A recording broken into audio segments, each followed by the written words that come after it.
आज मेरी शादी हो रही थी। पूरा घर रोशनी से जगमगा रहा था। हर तरफ शहनाइयों की आवाज गूंज रही थी। रिश्तेदारों की भीड़ थी। सबके चेहरे पर खुशी थी। लेकिन अगर उस घर में कोई सबसे ज्यादा टूटा हुआ इंसान था तो वो मैं थी। मैं शादी नहीं करना चाहती थी। मैंने अपने माँ बाप को साफ मना कर दिया था कि मुझे शादी नहीं करनी, लेकिन मेरी बात किसी ने नहीं सुनी। मेरी शादी ना करने के पीछे एक बहुत बड़ा राज छिपा हुआ था। एक ऐसा राज जो अगर सबके सामने आ जाता तो शायद मैं कहीं की नहीं रहती। मैं अपनी माँ के सामने बहुत रोई थी। हाथ जोड़कर उनसे कहा था, माँ प्लीज मेरी शादी मत करो। लेकिन माँ की आंखों में भी आंसू थे।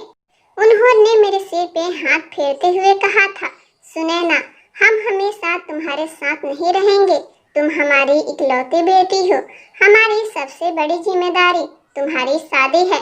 तुम्हें अकेला छोड़कर कैसे चैन में मर सकते हैं हम। मैं कुछ नहीं बोल पाई थी। कैसे बताती कि आपकी बेटी पहले ही ऐसी गलती कर चुकी है जिसे ये समाज कभी माफ नहीं करता। मजबूरी में मैंने शादी के लिए हाँ कर दी थी और आज मैं दुल्हन बनकर अपने पति के घर आ चुकी थी। मेरी ननद मुझे कमरे तक छोड़ के गई। कमरा फूलों से सजा हुआ था। पूरा कमरा गुलाब की पंखुड़ियों से महक रहा था। लेकिन मुझे ऐसा लग रहा था जैसे मैं किसी खूबसूरत कमरे में नहीं बल्कि किसी अदालत में बैठी हूँ, जहाँ थोड़ी देर बाद मेरा फैसला होने वाला है। मेरा दिल बहुत तेजी से धड़क रहा था। हाथ ठंडे पड़ चुके थे। पूरा शरीर कांप रहा था। मुझे सिर्फ एक ही डर था, अगर अंगद को सच पता चल गया तो। मैं इन्हीं ख्यालों में डूबी थी कि अचानक कमरे का दरवाजा खुला। मैं बुरी तरह घबरा गई। सामने अंगद खड़ा था। लंबा कद, गोरा रंग, बेहद तेज आंखें और चेहरे पर अजीब सा रब। उसने कमरे में कदम रखा, लेकिन अगले ही पल उसके माथे पर बल पड़ गए। उसने पूरे कमरे पर नजर दौड़ाई और अचानक गुस्से में दरवाजा बंद करके बाहर चला गया। मैं डर गई। समझ नहीं आया आखिर हुआ क्या था। कुछ ही मिनट बाद दरवाजा फिर खुला। इस बार मेरी जेठानी अंदर आई। उनके हाथ में सफेद रंग की चादर थी। वह जल्दी जल्दी बेड की चादर बदलने लगी। मैं हैरानी से उन्हें देख रही थी। उन्होंने परेशान होकर कहा, अरे शादी के चक्कर में मैं भूल ही गई थी। अंगद ने तो पूरे घर में हंगामा कर दिया। मैं डरते हुए बोली, लेकिन क्या हुआ भाभी? उन्होंने सफेद चादर बिछाते हुए कहा, अंगद चाहता है कि शादी की पहली रात बेड पे सफेद चादर हो ताकि उसे पता चल सके लड़की कुंवारी है या नहीं। उनकी बात सुनते ही मेरे पैरों तले जमीन खिसक गई। ऐसा लगा जैसे किसी ने मेरा गला दबा दिया हो। मेरे माथे पर पसीना आ गया। दिल इतनी तेजी से धड़कने लगा कि लगा अभी बाहर निकल आएगा। भाभी बोलती जा रही थी, अंगद को इस्तेमाल की हुई चीजें बिल्कुल पसंद नहीं, बहुत वहमी है इस मामले में। मैं पत्थर बनी बैठी रही। भाभी चादर बिछाकर चली गई, लेकिन मेरे अंदर जैसा तूफान उठ चुका था। मैं समझ चुकी थी, अगर आज रात कुछ हुआ तो मेरा राज खुल जाएगा। मैं घबराकर उठी, बैग खोला और उसमें से नींद की गोलियां निकाल ली। ये गोलियां मैं मायके से ही छुपा कर लाई थी। कांपते हाथों से मैंने 4 गोलियां एक साथ खा ली। मेरी आंखों से आंसू बह रहे थे। मैं बस यही सोच रही थी, हे भगवान, बस आज की रात बचा लो। कुछ देर बाद दरवाजा फिर खुला। अंगद अंदर आया। इस बार उसके चेहरे पर गुस्सा नहीं था। वह धीरे धीरे मेरे पास आकर बैठ गया। उसने मेरी ठोड़ी पकड़ के चेहरा ऊपर किया। मैंने नजरें झुका ली। वह हल्का सा मुस्कुराया, तुम बहुत खूबसूरत हो। उसकी आवाज बेहद नरम थी। भाभी तुम्हारी बहुत तारीफ करती थी, लेकिन सच कहूँ तुम उनकी बातों से भी ज्यादा खूबसूरत हो। मैं कुछ नहीं बोली। मेरा डर लगातार बढ़ रहा था। उसने जेब से एक छोटी सी डिब्बी निकाली। उसमें सोने की एक खूबसूरत चैन थी। वह चैन मेरे गले में पहनाने लगा। उसकी उंगलियां मेरी गर्दन को छू रही थी और मैं अंदर ही अंदर कांप रही थी। धीरे धीरे वह मेरे करीब आने लगा। मैं फौरन पीछे हट गई। मेरी हालत पर वह हल्का सा मुस्कुराया। डर रही हो? मैं चुप रही। वह प्यार से बोला, पति हूँ तुम्हारा, तुमसे कोई गलत काम नहीं कर रहा। उसने मेरा हाथ पकड़ लिया। शादी के बाद पति पत्नी के बीच कोई पर्दा नहीं रहता। मैंने महसूस किया कि मेरी आंखें भारी होने लगी थी। नींद की गोलियां असर दिखा रही थी। अंगद लगातार मुझे समझा रहा था, देखो सुनैना, मैं तुम्हें कोई तकलीफ नहीं दूंगा। लेकिन गोलियों ने अपना असर दिखाने लगा। मेरी आंखें बंद होने लगी।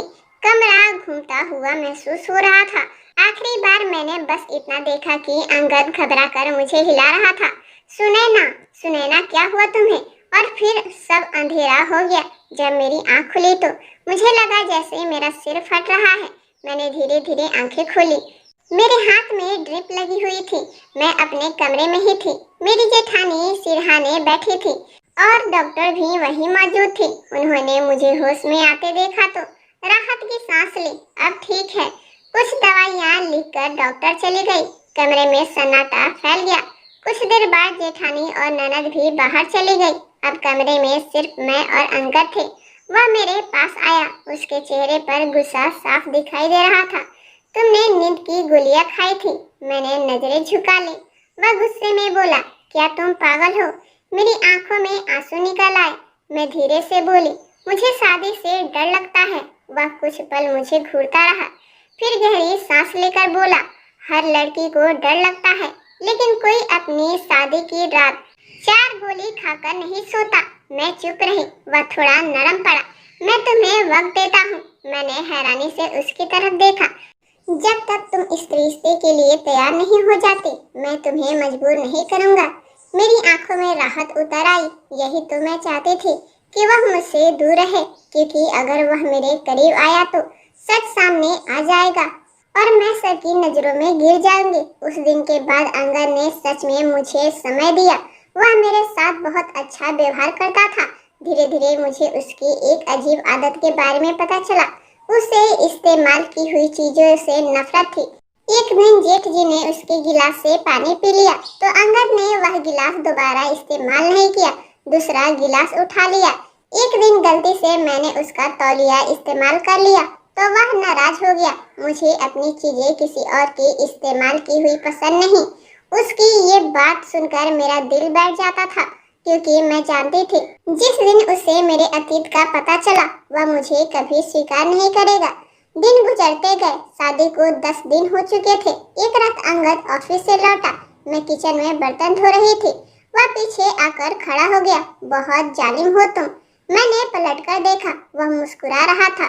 10 दिन हो गए शादी को और तुम अब भी मुझसे दूर भाग रही हो। उसने मेरे हाथ से बर्तन लेकर सिंक में रख दिए, फिर मेरा हाथ पकड़कर कमरे में ले गया। कमरे का दरवाजा बंद कर दिया। मेरा दिल फिर जोर जोर से धड़कने लगा। वह मेरे करीब आया। आखिरकार तुम मुझसे इतना डरती क्यों हो? मैं कांप रही थी। वह धीरे से बोला, मैं तुम्हारा पति हूँ, दुश्मन नहीं। उसने मेरे चेहरे पर आई लट हटाई। उसकी उंगलियां मेरे चेहरे को छूने लगी। मैंने उसका हाथ पकड़ लिया। आज नहीं सुनैना। उसकी आवाज भारी हो गई थी। आज मैं तुम्हें खुद से दूर नहीं जाने दूंगा। मेरी सांसें अटकने लगी। मैं रोने लगी। प्लीज मुझे थोड़ा और वक्त दे दो। वो सिर हिलाकर बोला, नहीं। उसकी गर्म सांसें मेरी गर्दन को छू रही थी और तभी अचानक वह रुक गया, जैसे उसे कुछ याद आया हो। वह फौरन मुझसे दूर हट गया। ओह शिट, सफेद चादर। मेरे चेहरे का रंग उड़ गया। वह अलमारी की तरफ बढ़ा, लेकिन मैं पहले ही वह चादर छुपा चुकी थी। वह काफी देर तक ढूंढता रहा, फिर हार कर वापस आ गया। लगता है भाभी कहीं रख गई। उसने गहरी सांस ली। चलो आज तुम्हारी किस्मत अच्छी है। मैंने राहत की सांस ली और मेरा डर अब भी खत्म नहीं हुआ था, क्योंकि मुझे पता था एक ना एक दिन सच सामने जरूर आएगा। उस रात के बाद मेरी बेचैनी और बढ़ गई थी। मैं समझ चुकी थी कि मैं ज्यादा दिनों तक अंगद से सच छुपा नहीं सकती। वह मुझे वक्त तो दे रहा था, लेकिन कब तक? एक दिन ना एक दिन वह अपने पति होने का हक जरूर मांगेगा और उसी दिन मेरा सच उसके सामने आ जाएगा। सुबह मैं जल्दी उठ गई थी। घर के कामों में खुद को उलझाने लगी थी ताकि दिमाग कहीं और न जाए। अंगद ऑफिस जाने के लिए तैयार हो रहा था। मैं उसके लिए नाश्ता लगा रही थी। वह लगातार मुझे देखे जा रहा था। तुम मुझसे अब भी डरती हो? उसने अचानक पूछा। मैं चौंक गई। नहीं तो। वह हल्का सा मुस्कुराया।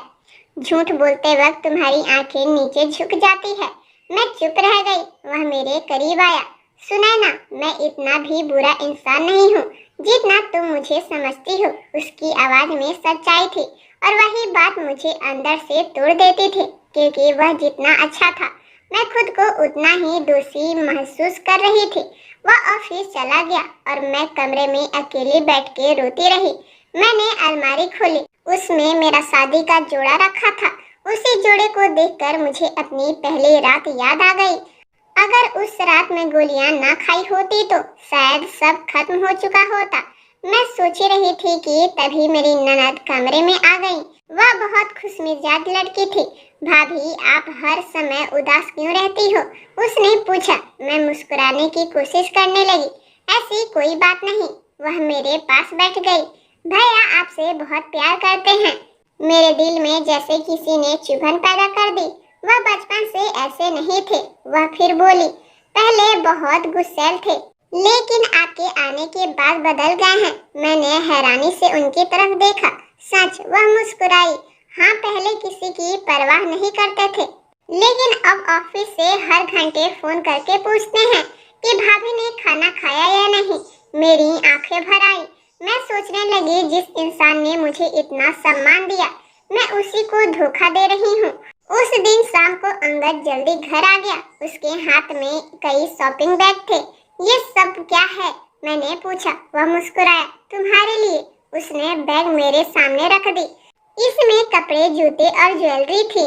मैं हैरान रह गई। इतना सब क्यों? वह सोफे पर बैठते हुए बोला, क्योंकि मेरी बीवी दुनिया की सबसे खूबसूरत लड़की है। मेरे होठों पर हल्की मुस्कान आ गई, लेकिन अगले ही पल दिल में दर्द उठ गया। काश मैं उसे सब कुछ पहले बता पाती। रात को हम दोनों कमरे में थे। वह लैपटॉप पर कुछ काम कर रहा था और मैं चुपचाप उसे देख रही थी। अचानक उसने पूछा, तुमने कभी किसी से प्यार किया था? मेरे हाथ कांप गए। मैंने तुरंत नजरें फेर ली।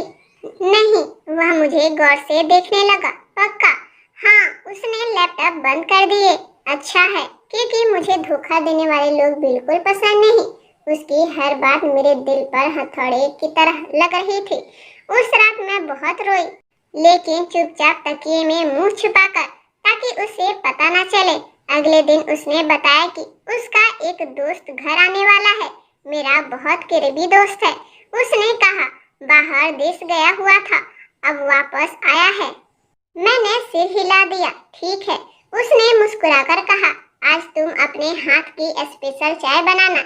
मैं किचन में तैयारियां करने लगी। शाम तक सब कुछ तैयार हो चुका था। दरवाजे की घंटी बजी। अंगद खुश होकर बाहर गया। आ गया तू? फिर दूसरे आदमी की आवाज आई, कैसा है भाई? उस आवाज को सुनते ही मेरा दिल धड़कना भूल गया। ये आवाज नहीं, ये नहीं हो सकता। मैं कांपते हुए डाइनिंग रूम की तरफ बढ़ी और जैसे ही मेरी नजर उस आदमी पर पड़ी, मेरे पैरों तले जमीन खिसक गई। वह रौनक था। 4 साल बाद अचानक मेरे सामने खड़ा था, लेकिन अब वह पहले जैसा नहीं था। उसके हाथ में स्टिक थी। वह सहारे से चल रहा था। उसका चेहरा भी पहले से ज्यादा गंभीर लग रहा था। मेरी सांसें तेज हो गई। अगर उसने मुझे पहचान लिया तो, अगर उसने अंगद को सब बता दिया तो। मैं डर के मारे वहीं बैठ गई। अंगद तुरंत मेरे पास आया। सुनैना, क्या हुआ? मैंने मुश्किल से कहा। मेरा सिर घूम रहा है। वह परेशान हो गया। चलो कमरे में। मैं तुरंत कमरे में आ गई। दरवाजा बंद करते ही मेरी आंखों से आंसू बहने लगे। रौनक वापस आ चुका था। जिस इंसान को मैं बेवफा समझती रही, वह आज मेरे पति के सबसे अच्छे दोस्त बनकर सामने खड़ा था। मैं फूट फूट के रोने लगी। मेरे दिमाग में पुरानी बातें घूमने लगी। वो पहली मुलाकात, वो न्यू ईयर कार्ड, वह फोन नंबर। धीरे धीरे हमारी दोस्ती, फिर मोहब्बत और फिर वह एक गलती। मैंने खुद को आईने में देखा। मुझे खुद से नफरत होने लगी। कुछ देर बाद अंगद कमरे में आया। अब कैसी तबीयत है? मैंने आंसू पोंछ लिए। ठीक हूँ। वह मेरे पास बैठ गया। तुम्हें पता है, रौनक के साथ बहुत बुरा हुआ। मैं चुप रही। वह आगे बोला, जिस लड़की से वह प्यार करता था, उसने उसे धोखा दे दिया। मेरे दिल की धड़कन रुक गई। अंगद को क्या पता, वह लड़की मैं ही थी। वह कहता जा रहा था, रौनक उसके लिए विदेश गया था ताकि पैसे कमा सके, लेकिन वहाँ उसका एक्सीडेंट हो गया। मेरी आंखें भर आई। उसका फोन खो गया। किसी तरह 4 साल बाद वापस आया, लेकिन तब तक उस लड़की की शादी हो चुकी थी। मेरे आंसू निकल पड़े। अंगद गुस्से में बोला, ऐसी लड़कियों से मुझे नफरत है जो शादी से पहले किसी और के साथ रिश्ते बनाती है और बाद में किसी शरीफ आदमी की जिंदगी बर्बाद कर देती है। मैं कांपने लगी। मुझे लगा अब मैं और नहीं सह पाऊंगी। अंगद ने मेरी तरफ देखा। तुम रो क्यों रही हो? मैं टूट गई। मैं उसके पैरों के पास बैठ गई। मुझे माफ कर दो। वह हैरानी से मुझे देखने लगा। क्या हुआ? मैं रोते हुए बोली, वह लड़की मैं थी। कमरे में सन्नाटा छा गया। अंगद का चेहरा सफेद पड़ गया। क्या? मैंने रोते हुए सब सच बता दिया। रौनक से पहली मुलाकात, हमारी मोहब्बत, उसका विदेश जाना और वह एक गलती, सब कुछ। अंगद बिना कुछ बोले मुझे देखता रहा। उसकी आंखों में गुस्सा था, दर्द था, धोखा था। मैं रोती रही।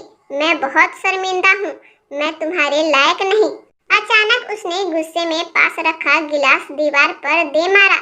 मैं डर गई। वह चीखा, तुमने मुझसे इतना बड़ा सच छुपाया। मैं रोती रही। मुझे डर था। वह गुस्से में बोला, डर था या तुम मुझे बेवकूफ बना रही थी? मैंने सिर झुका लिए। कुछ देर बाद वहाँ खामोशी छा गई। सिर्फ मेरी सिसकियों की आवाज आ रही थी। फिर उसने धीमी आवाज में कहा, मुझे अपने दोस्त की इस बात पर हमेशा गुस्सा आता था कि उसने शादी से पहले किसी लड़की से रिश्ता बनाया। मैंने धीरे से उसकी तरफ देखा। वह बोला, लेकिन गलती सिर्फ उसकी नहीं थी, तुम्हारी भी थी। मैंने सिर झुका लिए। मुझे माफ कर दो। कुछ पल खामोशी रही। फिर अचानक उसकी आवाज बदली, लेकिन एक बात याद रखना। मैंने धीरे से उसकी तरफ देखा। वह बोला, तुम कोई इस्तेमाल की हुई चीज नहीं हो। मेरी आंखें फैल गई। उसने गहरी सांस ली। तुम मेरी पत्नी हो। मेरे आंसू और तेज बहने लगे। वह मेरे पास आया। पति पत्नी एक दूसरे की कमियां छुपाते हैं, उन्हें दुनिया के सामने शर्मिंदा नहीं करते। मैं अवाक उसे देखती रह गई। जिस इंसान से मुझे सबसे ज्यादा डर था, वही आज मेरा सहारा बन गया था। उसने मेरा हाथ पकड़ लिया। तुम्हारी अतीत गलत था, लेकिन अब तुम मेरी पत्नी हो और तुम्हारी इज्जत मेरी जिम्मेदारी है। मैं फूट फूट के रो पड़ी। उसने पहली बार मुझे अपने सीने से लगा लिया और उसी पल मुझे एहसास हुआ कि असली मोहब्बत क्या होती है। उस रात के बाद मेरी जिंदगी पूरी तरह बदल गई थी। जिस डर के साथ मैं इस घर में आई थी, वह डर धीरे धीरे खत्म होने लगा था। अंगद ने मेरे अतीत को जानने के बाद भी कभी मुझे नीचा महसूस नहीं होने दिया, लेकिन मैं खुद को माफ नहीं कर पा रही थी। हर बार जब मैं अंगद को देखती तो दिल में दर्द उठता। मैं सोचती कि मैंने कितनी बड़ी गलती की थी। जिस इंसान ने मुझे इतना सम्मान दिया, इतना भरोसा दिया, उसी से मैं सच छुपाती रही। अगली सुबह मेरी आंखें देर से खुली। रात भर रोते रोते मेरी आंखें सूज चुकी थी। मैं डरते डरते उठी। मुझे लगा शायद अंगद अब मुझसे बात नहीं करेगा, लेकिन जैसे ही मैं बाहर आई, मैंने देखा कि वह किचन में चाय बना रहा था। मैं हैरानी से उसे देखने लगी। उसने मेरी तरफ देखा और बिल्कुल सामान्य आवाज में बोला, उठ गई, आओ चाय पी लो। मेरी आंखें भर आई। मैं धीरे से उसके पास गई। तुम मुझसे नाराज नहीं हो? वह कुछ पल चुप रहा, फिर बोला, नाराज हूँ, बहुत ज्यादा नाराज हूँ, लेकिन तुमसे नफरत नहीं कर सकता। मेरे आंसू बहने लगे। वह बोला, गलती इंसान से होती है सुनैना, लेकिन हर गलती करने वाला इंसान बुरा नहीं होता। मैंने रोते हुए कहा, मैं तुम्हारे लायक नहीं हूँ। उसने तुरंत मेरा हाथ पकड़ लिया। दोबारा ऐसा मत कहना। उसकी आंखों में सच्चाई थी। उस दिन पहली बार मैंने दिल से महसूस किया कि अंगद सिर्फ मेरा पति नहीं, बल्कि मेरी जिंदगी का सबसे अच्छा इंसान है। धीरे धीरे हमारे बीच की दूरियां खत्म होने लगी। अब मैं उससे डरती नहीं थी। उसकी मौजूदगी मुझे सुकून देती थी। एक रात हम दोनों छत पर बैठे थे। ठंडी हवा चल रही थी। मैं चुपचाप आसमान देख रही थी। अचानक अंगद बोला, क्या तुम अभी रौनक को याद करती हो? उसका सवाल सुनकर मैं कुछ पल के लिए चुप रह गई। फिर मैंने धीरे से कहा, नहीं, अब नहीं। वह मेरी तरफ देखने लगा। मैंने उसकी आंखों में देखते हुए कहा, पहले मुझे लगता था कि वही मेरी मोहब्बत है, लेकिन अब समझ आया कि मोहब्बत सिर्फ मीठी बातें करने का नाम नहीं होती। मोहब्बत सम्मान होती है, भरोसा होता है, साथ निभाना होता है। अंगद हल्का सा मुस्कुराया। मैंने उसका हाथ पकड़ लिया। और ये सब मुझे तुमसे मिला है। उस रात पहली बार मैंने खुद से उसके लिए प्यार महसूस किया। दिन गुजरते गए। अब मैं पूरी तरह इस घर का हिस्सा बन चुकी थी। मेरी ननद और जेठानी भी मुझसे बहुत प्यार करती थी, और अंगद वह तो जैसे मेरी हर छोटी बड़ी खुशी का ख्याल रखने लगा था। लेकिन एक दिन फिर ऐसा हुआ जिसने मेरे दिल की धड़कनें बढ़ा दी। मैं मार्केट गई हुई थी, सामान खरीद कर बाहर निकली ही थी कि अचानक सामने रौनक खड़ा दिखाई दिया। मेरे कदम वहीं रुक गए। वह पहले से ज्यादा कमजोर लग रहा था। हाथ में अब भी स्टिक थी। उसने मुझे देखा और हल्की सी मुस्कान उसके होठों पर आ गई। कैसे हो सुनैना? मेरे पास कोई जवाब नहीं था।